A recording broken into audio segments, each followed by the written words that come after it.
Assalamualaikum warahmatullahi wabarakatuh. Kembali lagi di channel Nasihat Kehidupan Misteri. Pada video kali ini kami akan membahas tentang misteri Candi Borobudur. Candi Borobudur telah diakui sebagai warisan dunia UNESCO dan situs arkeologi Buddha terbesar di dunia oleh Guinness World Record. Namun terlepas dari pengakuan ini, candi ini ternyata masih menyimpan sejumlah misteri yang belum terpecahkan. Candi Borobudur yang terletak di Kabupaten Magelang, Jawa Tengah ini selama berabad-abad terkubur di bawah gundukan tanah, menjadi serupa bukit penuh dengan semak belukar dan ditumbuhi pohon akibat letusan Gunung Merapi. Lantas pada tahun 1814, atas peran Gubernur Jenderal Britania Raya Thomas Sandford Raffles, candi ini mulai menjadi perhatian pemerintah kolonial. Raffles jugalah yang pertama kali menuliskan nama Borobudur di dalam bukunya History of Java.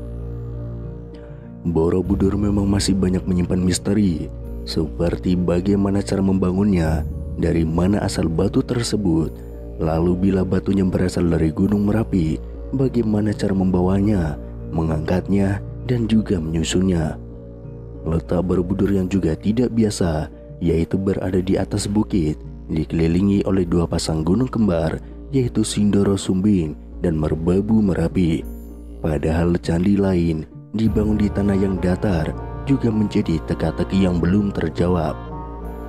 Pada tahun 1931, seniman dan pakar arsitektur Hindu-Buddha W.O.J. Newenkam mengajukan sebuah teori bahwa dataran kedua atau lokasi Borobudur berdasarkan legenda Jawa dahulunya adalah sebuah danau purba. Borobudur dibangun melambangkan bunga teratai yang mengapung di atas permukaan danau. Ini menjadi sebuah hipotesis yang disambut perdebatan hangat oleh karangan para ilmuwan saat itu. Di dalam bukunya Fit Borobudur Mir atau Danau Borobudur, Newenkam beranggapan desain arsitektur Candi Borobudur pada dasarnya merupakan representasi dari bentuk bunga Padma atau lotus, simbol kesucian dalam Buddhisme. Desain bangunan ini diibaratkan menyerupai ceplok bunga teratai dengan daun dan bunganya mengelilingi bakal buah yang terletak di tengah-tengah kolam, tulis Newenkam. Pada awal 1932, Newenkam kembali menulis opininya di jurnal Netherlands in the Old and New. Dia mengatakan bahwa bangunan raksasa itu didirikan untuk melukiskan bunga teratai sebagai penghormatan atas Buddha Maitreya. Menurutnya secara mitologis, sosok ini dinarasikan lahir dari rahim bunga teratai. Borobudur ialah bunga teratai raksasa dari jutaan kubik batu andesit yang menyembul di tengah sebuah danau. Pada 1937, dirinya kembali melakukan penelitian lanjutan dengan mempelajari topografi daerah di sekitar Candi Borobudur. Hasil penelitian ini pernah dimuat di harian Algemeen Handelsblad pada 2 Mei tahun 1937, lengkap dengan gambar peta dan daunnya. Dari rekonstruksi diandaikan Candi Mendu dan Candi Pawon yang berada pada garis lurus dengan Candi Borobudur berada di dataran dengan lokasi di tepian danau. Dari Candi Pawonlah, kata Newenkam, dapat diperoleh panorama Borobudur yang paling bagus. Sementara itu, untuk membuktikan hipotesisnya, Newenkam menunjukkan beberapa nama desa di sekitar Candi Borobudur yang berhubungan arah dengan danau dan air, seperti Tanjung Sari, Bumi Segoro, Sabrang Rowo, atau Segaran.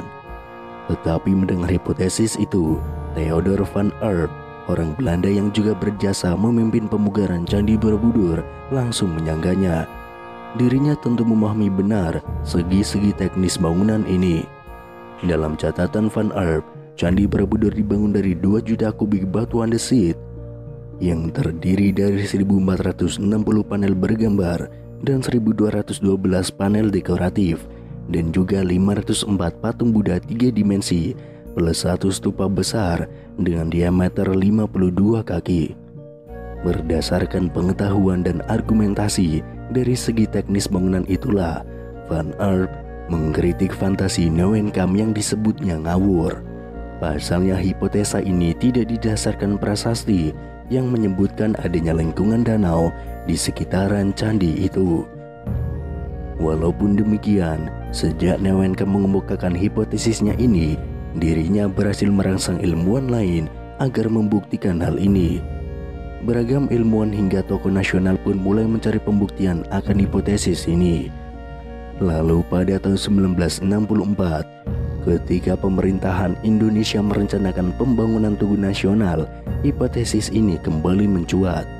Presiden Soekarno menyarankan replika Candi Borobudur ditempatkan pada lanskap danau supaya tampak lebih indah.